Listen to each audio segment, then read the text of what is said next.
Welcome back, everyone. Have you found that your memory is worsening? Do you feel like your brain is just moving in slow-mo? It could be a sign of brain fog. And joining us now to explain what that is and what can be done about it are Doctors Phil and Bridget Gatcha from Functional Health Institute of Atlanta. Good morning. Glad to be here. How are you? Welcome back. Glad to see you. My brain is not so foggy that I don't remember you. That's good. Yeah. Then you that's know. A good sign. Well, that's a major sign. If you know there's something wrong or you can perceive there's something wrong, yes. you know.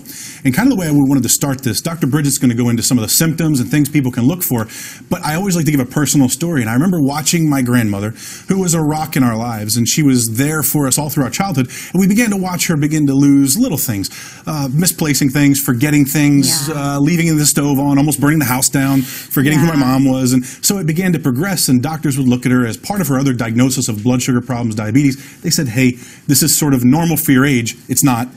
And eventually it went to Alzheimer's, and they said, okay, she now has Alzheimer's. There's nothing you can do. So it was sort of like looked at as all these other warning signs. Right. They were ignored until it was at that point. So let's go over some of the warning signs and see. Yeah, so okay, brain fog warning signs. Yeah, brain fog warning signs. I think I know them all, but I want to clarify them with you. Yes. Yeah, so that feeling of brain fog people say is like, I just don't feel clear. I don't feel sharp. I don't feel like I'm knowing when I'm going to say something to you. Yes. So one of the other things we see is chronic fatigue.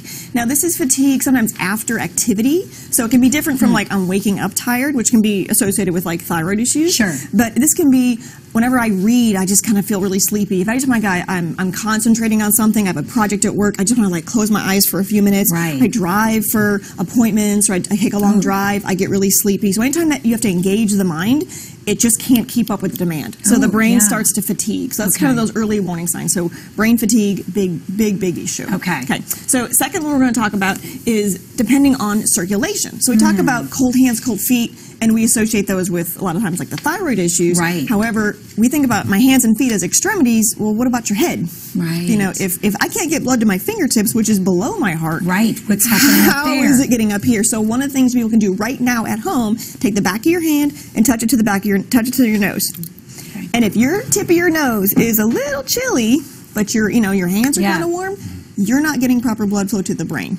That is what's happening. I knew it. I knew something was wrong with me. So what happens is a little cold, but it's cold in here too, so I don't know. But even if it's like I said, if you're not Chronically. freezing, but this is like if you're If it's always the happening all the person who time. your nose is always kind of runny and your hand is you're cold, you're not getting proper circulation. Again, that carries oxygen to the brain, therefore the brain starts to starve. So this is why we see this with diabetes and blood sugar disorders as well, because you don't get food to the brain. Got it. Okay. Yeah. So next thing we see is gut issues.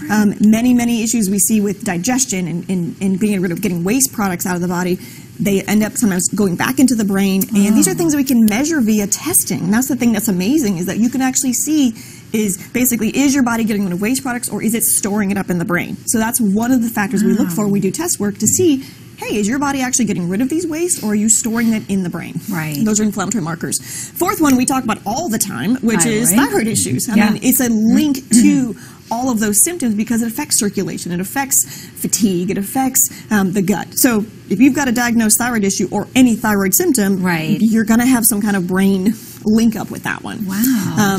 Next one is the fact that if you've had any trauma to the brain, if you've had any accidents, if you've played sports, a lot of times we see this younger and younger because the kids are playing high impact sports. Sure. They're noticing learning issues, ADD, and a lot of those are early warning signs that, hey, the brain is not quite getting all the nutrition it possibly needs. Okay, well, now that we have established what these symptoms are, what do you do? I mean, a lot of people might think some of those are sort of normal with aging, but they're not, right? The key is not to wait. There's a golden window. I remember when I had my first of 4 major brain traumas. I had 4 broken noses. I had one knocked unconscious during a game, or I didn't wake up till the next day in a hospital. God. Those things were looked at as like, you got your bell rung. That's good for you. It builds character.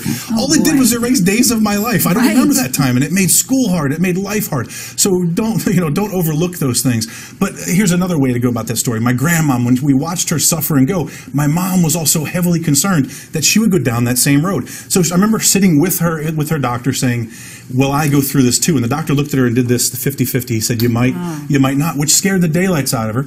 Until about 20 years ago, we looked at my mom and said, hey, do you know there's a test we can do to see if your brain's going down that path? And the question my mom said is, why aren't doctors taking care of this? Right. And because really, medicine, whether it's natural medicine, or whether it's the standard current model of healthcare that there is, or alternative, it's really a neck-down model. They're not really well versed, they're not really well trained in how to take care of what's happening with the brain, which is an organ that's heavily affected and impacted by every part of your body. So instead of waiting, they'll look at traditional treatments. We'll look at focusing on the disease. So it's instead of looking at Christine and saying, you know, you've been foggy for years. You're sort of not remembering how to get home. Yeah. You're forgetting people's names. They'll just wait until you're officially diagnosed with Alzheimer's instead of saying, hey, 10 years ago we were picking up on this. Sure. So if you go, what we do is we focus on cause. So we look at people and say, are you dealing with any of the symptoms that Dr. Bridget went over? And then we can actually do and take action to see if there's anything you could be doing or should be doing. Next, instead of treating symptoms, you have to remember brain-based disorders, brain degeneration, they'll say it's age. It's not. You should have a healthy brain all the way through. Got it. Beyond that idea of just treating the brain, these are end-stage diseases. If you let them go till the end, you're in bad shape. So what I look at you and say is this. You have a golden window of opportunity. If you're developing bowel problems, the brain problems, the energy issues, all the things Dr. Bridget talked about, don't wait till you have tremors and you get diagnosed with Parkinson's. Oh, gosh, don't wait till you can't remember who your spouse is, then they diagnose you with Alzheimer's. These are all warning signals that say, hey, take some action. In our clinic, we have a way of being able to look at people and test to find out if naturally, easily, simply, you can get data on if the brain's not getting what it needs, and then what you can and what you should do about it. And as always, we're going to have our number, we're going to have our email. Good. And if you Right call, give a call. And what we're going to do is for the first 25 callers who qualify, just leave your name, leave your number. We'll call you back, and we're going to find out if you qualify for the consultation. Will you meet either Dr. Bridget or myself? We're located just about 20 minutes east of Atlanta, west of Atlanta, excuse me. So we're easy to get to. We get patients from, last week we had from Mississippi come in. Nice. And with today, for our Atlanta Company viewers, $100 towards testing. One of the ways you find out. The test my mom got to learn that her brain was going downhill and to reverse it. And to this day, everything is beautiful, smooth sailing. Good. So, I'm so happy to hear that. Thank you both. Such great information. There's so many people I know who are experiencing those symptoms. Get the help you need today. If you would like more about Functional Health Institute of Atlanta, please give them a call, 770-884-7004, or log on to drgatcha.com. And this segment was paid for by Functional Health Institute of Atlanta.